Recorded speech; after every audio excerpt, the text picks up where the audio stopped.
first thing is, why is it interesting to talk about TV branding in this era? I think that, most people would say, oh, with all of these platforms and devices, isn't branding much easier? You have all of these ways to reach people. But what is also the case is that our audience is fractured and confused. And I want to do a little experiment to illustrate this. So what I'm going to do is I'm going to put a TV show up here. And if you know the channel or platform that it's from, I want you to raise your hand. So here's the first one. So raise your hand if you know where the show is from. I'm interested in the number of hands that were raised, and for most of these shows, there were like 4. So if you had, for people who do branding for networks like I do, that's a very sad state of affairs. So like, why is it important that you know where your shows come from? It used to be that the brand and the platform were synonymous, that you watched an ABC show on ABC. But now, you're watching a Fox show on Hulu, etc. And the reason this is important is that brands are about routine and they're about loyalty. And loyalty is worth a lot of money, especially for those of you who are on the younger end of the spectrum, that if you fall in love with a detergent or a shoe brand or a type of food, you may buy it for 80 years. You may subscribe to Netflix for the rest of your life. And that's why it's worth a lot. So I'm going to talk a little bit about the new platforms that we're seeing emerging. So there's YouTube TV, there's Facebook Watch, Hulu, Amazon, Netflix, Roku. And then there's also new formats, new types of content made for those platforms. So this first example that I'm going to play is from YouTube TV. And when you think about YouTube, you think about user-generated stuff, you think about short content, but you usually don't think about live sports. So this is a spot that they did during the World Series, and they did something very interesting at the beginning and the end. I'm probably going to skip through the middle, but we'll talk about it.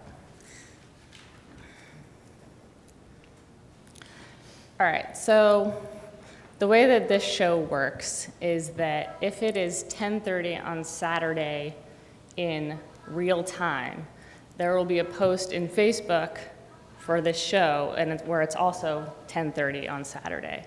And these characters, this is a teen drama series.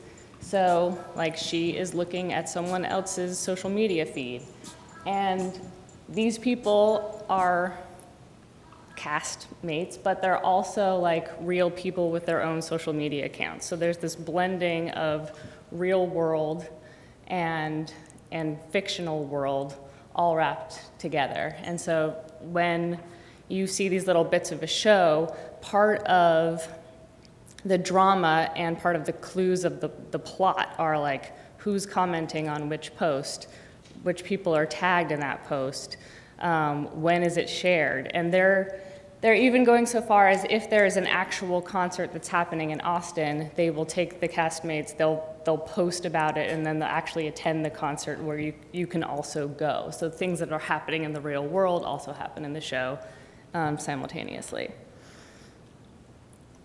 So this next one,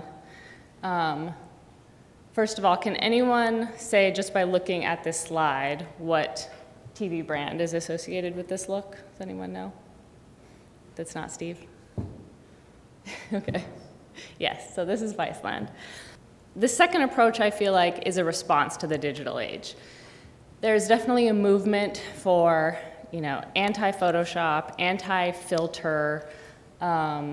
This is like the no makeup selfie post kind of force. It's, Lena Dunham, it's Refinery 29, that it's basically that you guys are, well, everyone in the world is so overrun with splashy, glossy social media fare that they're taking the opposite approach and saying that we're not gonna do any of that. Unless do you think that, you know, it doesn't take a lot of brand minds to come up with this unbranded look, I can assure you that a lot of people worked on black text over white. Another way that you can go, and if you can't do like, we don't care about branding, you know, we're just gonna tell like it is. On the other end of the spectrum is to have a brand voice that is so strong that it cuts through and is immediately recognizable. Another reaction to sort of this digital age is that our audiences are very savvy, and they have been, you know, everywhere you go, you see advertising. And so a lot of people have learned how to tune it out, how to use ad blockers, how to ignore it. Especially for a millennial audience, they find that they prize experiences over objects. So the challenge there is to make advertising that doesn't feel like advertising. So HBO has been doing some really interesting stuff. This image here is an ad for Westworld, but like most TV branding, you would see, you know, the title of the show very big. You would see, you know, Sunday at 9. You would see the channel where you're supposed to watch it.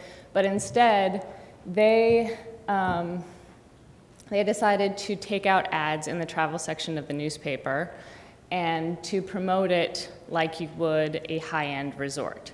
And it's not just these ads that exist, but the whole site. You can go and book your trip, and you can talk to, in the corner there is where there's like a travel agent bot that you interact with, and you actually plan your entire trip to Westworld. And they didn't just stop there. So they also, at South by Southwest in Austin, they built an entire miniature Western city where people could go and experience what it's like to step into the show. So I'll just show a little bit of what that was like. As you can imagine, everyone who went to visit that town then posted about it on social media. And so, you know, as long as you can just build a small Western town and fill it with actors, you know, everyone who comes is kind of doing your work for you. I hope that you guys got a good overview of the, you know, what the TV branding landscape is like right now, and that's it.